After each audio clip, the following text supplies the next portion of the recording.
Meeting में नहीं आते क्योंकि हमारे उनके साथ रिलेशन अच्छे नहीं है। रिलेशन एक ताकत है जो आप कोई भी इंसान को कहीं भी ले जा सकते हो, है ना।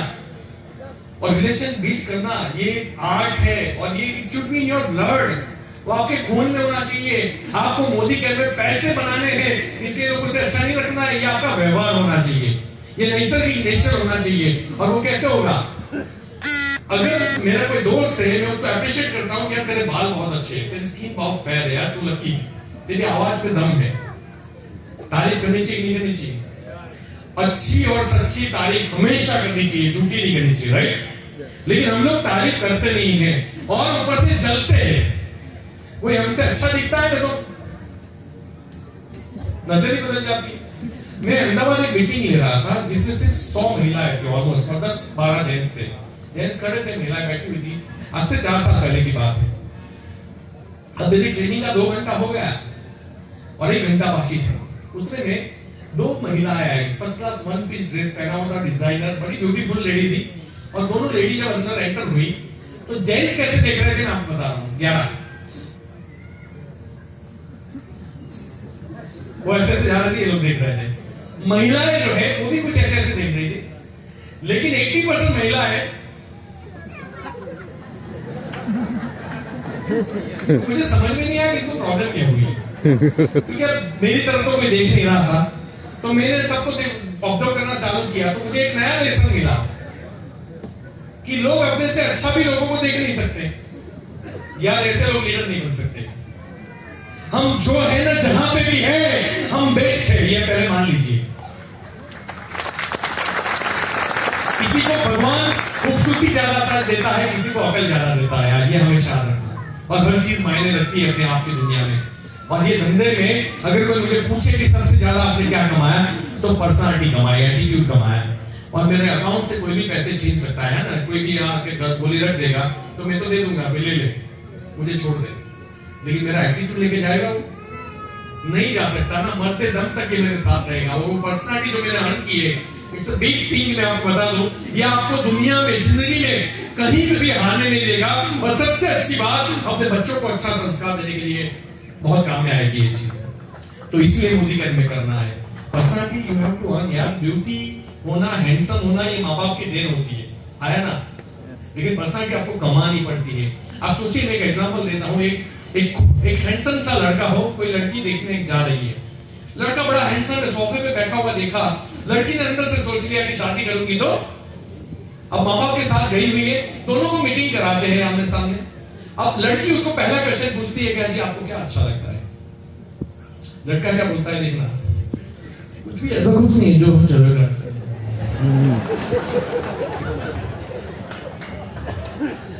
अब वो लड़की उससे शादी करेगी, हाँ या ना?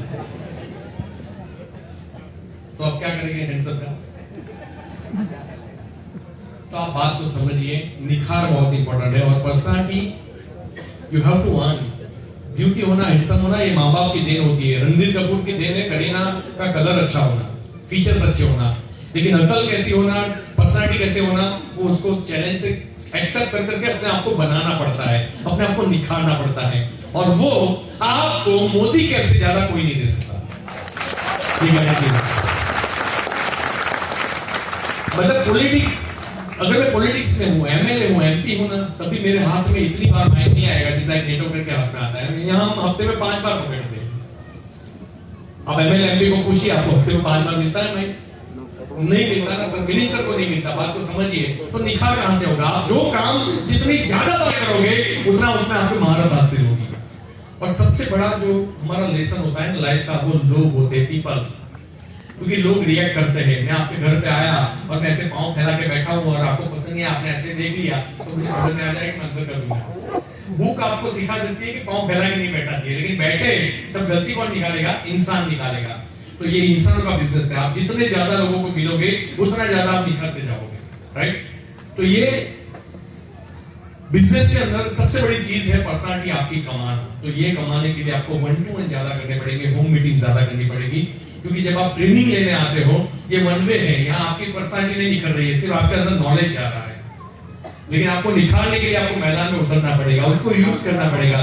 तो नॉलेज इज द पावर जो लोग कहते हैं, मैं उस पर बिलीव नहीं करता। Knowledge applied is the power. सुबह में 5 बजे उठ के जॉगिंग करने से बॉडी अच्छा रहता है, सब जानते हैं, लेकिन जाता तो नॉलेज इज द पावर हुआ ही नहीं, क्योंकि आपने अप्लाई नहीं किया। अगर आप अप्लाई करते तो इट्स अ पावर। तो इस बिजनेस के अंदर भी आप चीजों को सीख के उसको अप्लाई करना और डुप्लीकेशन के लिए ट्रेनिंग मीटिंग हमेशा अटेंड करना।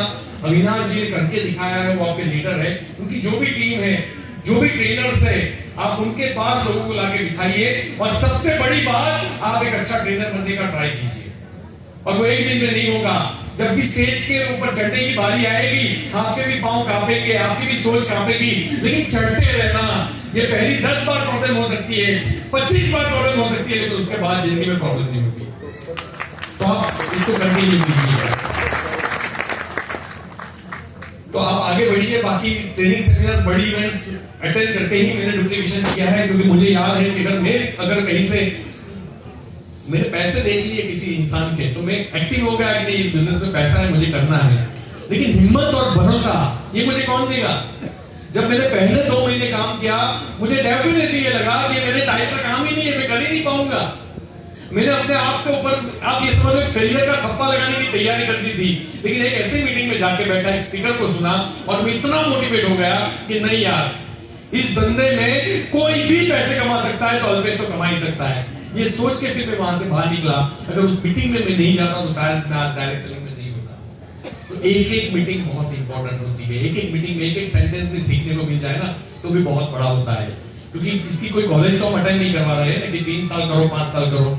आपको फ्री में ज्वाइनिंग कर रहे हैं, आपका एजुकेशन नहीं पूछ रहे, आपका एज नहीं पूछ रहे। आज एक सरकारी नौकरी में, कोई भी कंपनी की नौकरी की ऐड आएगी, सबसे पहले पूछेंगे एज क्या है। अगर आपकी 40 साल से ऊपर की एज है, आपको नौकरी नहीं मिल सकती आज की डेट में। यहाँ तो सर 60 साल के, 70 साल के लोग डायमंड जीबीडी बन रहे हैं हमारे देश के अंदर। 60 साल के लोग जीबीडी बन रहे हैं अभी। शायद ऐसे 10 जीबीडी है जो 60 साल के ऊपर की उनकी उम्र है। तो एक चीज तो बाहर, आप कितनी उम्र के हो मायने नहीं रखता, आप कितने पढ़े लिखे हो जरूरी नहीं है। पढ़े लिखे हो अच्छी बात है, उसका सदुपयोग कीजिए। और जो नहीं है वो हिम्मत ना हारे, बिना पढ़े लिखे भी बहुत कुछ होता है। वैसे भी नहीं पढ़ने के फायदे बहुत होते हैं, जानना है आपको?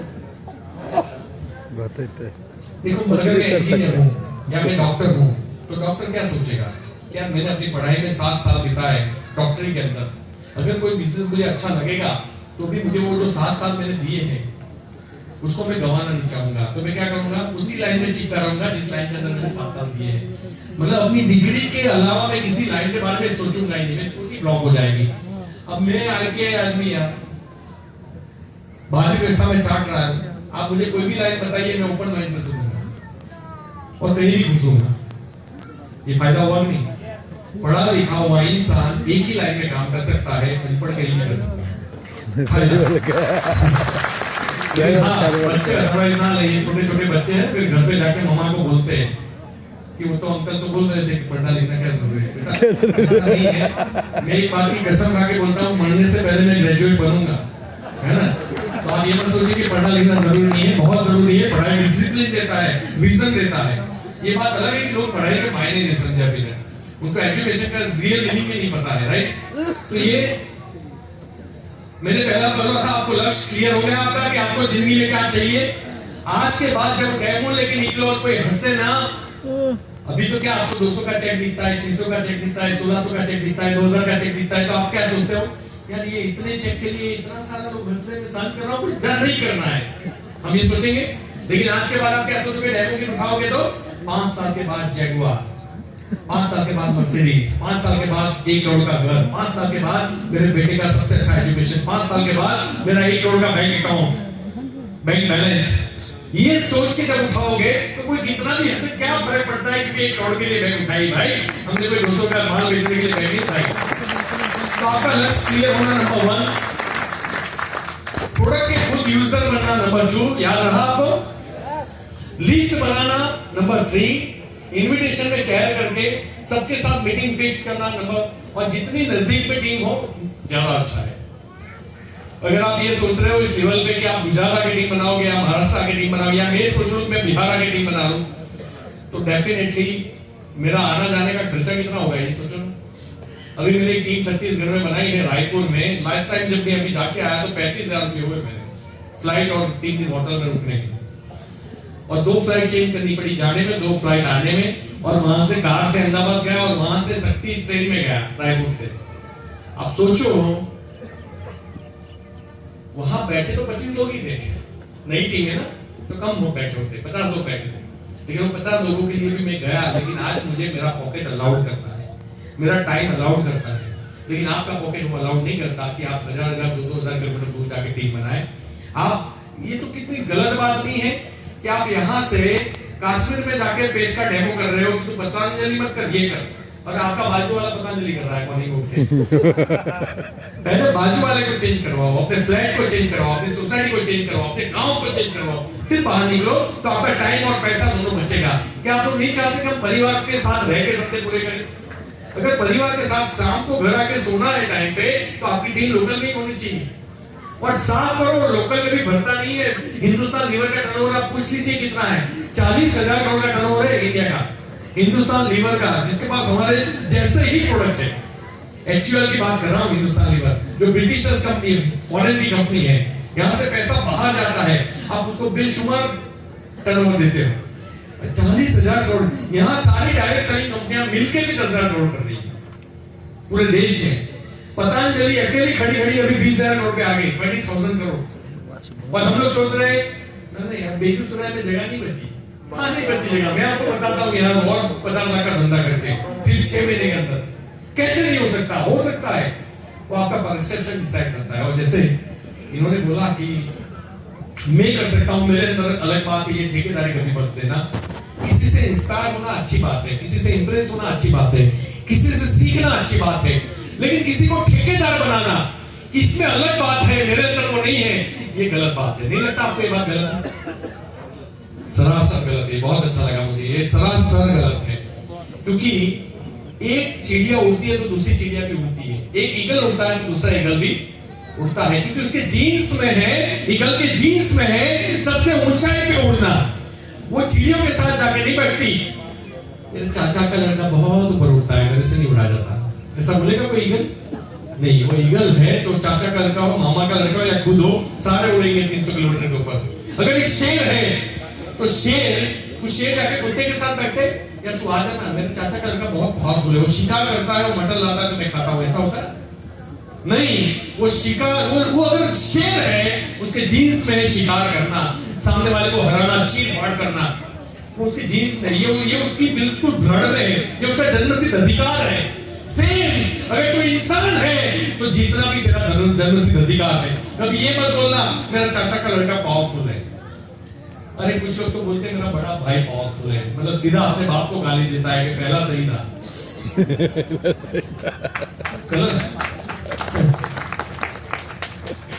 इससे बुरी और क्या बात हो सकती है? खुद के सगे भाई को बोलते हैं कि पावरफुल है। कभी ये नहीं देखा कि जो पावरफुल भैया दिखता है ना, उसने लाइफ में कितने चैलेंजेस लिए, ये कभी देखा? ये तो देखा नहीं। और ये भाई साहब आ गए कहने के लिए, जब जब चैलेंजेस आई तो छोटा जो है पलंग के नीचे घुस गया, और बड़े ने जो है ना वो चैलेंजेस उठाए। जब ये पावरफुल बन गया तो बोले पावरफुल है। ये छोटे ने नौकरी बदल दी है ना, स्कूल बदल दी, जहां जहां अच्छा नहीं लगा वो बदल दिया, छोकरी भी बदल दी, उसके साथ सेट नहीं हुआ। और फिर ये बोलता है बड़ा भाई पावरफुल ही रहेगा, उसको जो भी चीज ठीक नहीं लगी ना, उसने परिस्थितियों के विपरीत भी अपने आप को खड़ा रखा, और खड़ा रखने का कमाल है कि वो निखर गया और तू बिखर गया। आज के बाद चैलेंज से भागिएगा नहीं। आप जितनी अपलाइन को स्ट्रेस दोगे, अपलाइन को रिस्पॉन्सिबिलिटी दोगे, अपलाइन के सपने पूरे होंगे और अपलाइन ही पावरफुल बनेगा। अगर आप ये रिस्पॉन्सिबिलिटी उठाओगे, आप भी स्ट्रेस लोगे सारा, तो डेफिनेटली आप निखर जाओगे और आप सफल बनोगे। ये आपके हाथ में। मैं हमेशा एक बात कहता हूं कि बहुत छोटे छोटे बच्चे होते हैं आज के देश में, हमारे आज की डेट में, और सब बच्चों के कोई ना कोई रोल मॉडल है। आप छोटे छोटे बच्चों को पकड़ के बोलिएगा कि बेटा तुम्हारा रोल मॉडल कौन है, तो आपको सबसे ज्यादा नाम मिलेगा विराट कोहली, दीपिका पादुकोण, अब्दुल कलाम, मदर टेरेसा, यही नाम होते हैं ना रोल मॉडल में। बहुत कम बच्चे होते हैं जो अपने माँ बाप का नाम लेते हैं रोल मॉडल कहते हैं। कम से कम आपको नहीं लगता कि हमें इतना काम तो कर लेना चाहिए कि हमारे बच्चे का रोल मॉडल कोई और नहीं, हम ही होने चाहिए? नहीं लगता? मैं कहता हूं आपको मोदी के 3 साल अपने आप को झोंक दीजिए, फिर रात को 2:30 बजे भी बच्चों को नींद में से उठा के पूछोगे ना कि बेटा तुम्हारा रोल मॉडल कौन है, रात को 2:30 बजे नींद में से उठ के भी बच्चा बोलेगा मेरा रोल मॉडल मेरा बापू है, मेरा रोल मॉडल मेरी माँ है, यही बोलेंगे बच्चे हमारे। और लेकिन ये झोंकना पड़ेगा अपने आप को, घर में बैठे रोल मॉडल नहीं बन सकते। और अगर ऐसे लोगों को रोल मॉडल बना लिया ना, जो सुबह 9 बजे उठता है, पहले तो खर्राटे मार के सांड की तरफ सोता है, 9 बजे उठने के बाद ये पूरा पेपर चाट के पेज नंबर भी नहीं छोड़ता पैसे वसूल करने के लिए। और सरकार ने क्या किया क्या नहीं किया उसका पूरा नॉलेज है, लेकिन घर में क्या हो रहा है उसका नॉलेज कुछ भी नहीं बदला। घर के अंदर घर के लोग बेचारे वेट कर रहे हैं कि बंदे के अंदर अकल आए, कुछ इस परिवार के लिए करे, लेकिन ये करता ही नहीं है। उसको बस नॉलेज पूरे गांव का है, लेकिन करना कुछ नहीं है। और अगर ऐसे आदमी को, ऐसे आइटम को रोल मॉडल बना लिया तो हमारे देश की बात लग जाएगी, बनाना भी नहीं चाहिए। होप सो आप बिहार के सारे पेरेंट्स जो है अपने बच्चे के रोल मॉडल ही है, लेकिन मैं तो हमारे गुजरात की बात कर रहा हूँ, वहां नहीं है। 95% बच्चों के रोल मॉडल उनके माँ बाप नहीं है, और ये बड़े दुख की बात है। इतनी तो हमें कीमत चुकाई लेनी चाहिए। हमारे बैंक के अकाउंट में कितने पैसे हैं इसलिए लोग याद नहीं रखते, हमने लोगों के लिए कितना कंट्रीब्यूट किया उसकी वजह से मरने के बाद भी याद रखते हैं। मतलब अमर उसे नहीं बोलते जो नहीं मरते थे और जिंदा रहते हैं, अमर उसे बोलते हैं जो मरने के बाद भी लोगों के दिल में जिंदा रहते हैं। और अगर आपको ऐसा बनना है तो you should be do Modi के, और आपको लोगों की जिंदगी को बदलना होगा। सिर्फ अपने लिए काम मत कीजिए, लोगों के सपने के लिए काम कीजिए, आपके सपने अपने आप ही पूरे हो जाएंगे। ये बहुत बड़ा बिजनेस है। आप हर चीज में केयर कीजिए, रिलेशनशिप में केयर कीजिए। जब भी किसी की कोई चीज अच्छी लगे आप उसको अप्रिशिएट करें। किसी के बाल अच्छे हैं, बाल का अप्रिशिएशन करें। उसकी हाइट अच्छी है, आवाज अच्छी है, उसको स्किल है, कोई प्रोडक्ट डेमो अच्छा करता है, उसके लिए अप्रिशिएट कीजिए। लोगों के बीच में हर एक जितना हो सके ग्रुप के अंदर, लोगों के अंदर, अरे अप्रिशिएशन सबको अच्छा लगता है। आपको पता है आप कभी आरती करते हो भगवान की, उस आरती को कभी गौर से सुना है क्या है? हे माँ तू इतने हाथ वाली, हे माँ तू शेरा वाली। अब वो क्या चेक करती है सिर के ऊपर ही उनकी, कहीं और बैठी हूँ, वो शेरा वाली, उसको पता ही नहीं पता, वो पता है फिर भी उसको अच्छा लगता है कि शेरा वाली, तो इतने हाथ वाली है। तूने इस ससुर को मारा, तूने उस ससुर को मारा, यही आता है क्या? उसको नहीं पता उसका मर्डर किसने किया? उसी ने किया है ना। फिर भी हम बच्चे हैं उसको याद दिलाते हैं कि माँ तूने इतने महान काम किए हैं, बी इम्प्रेस्ड। हम लकी है कि हमारे भगवान में इतना पावर है। जब भगवान खुश होते हैं अपनी स्तुति को सुन के, स्तुति का मतलब बखान होता है, तो इंसान तो होगा ही होगा मेरे भाई, इंसान तो होगा ही होगा। कभी कर तो लिया कर।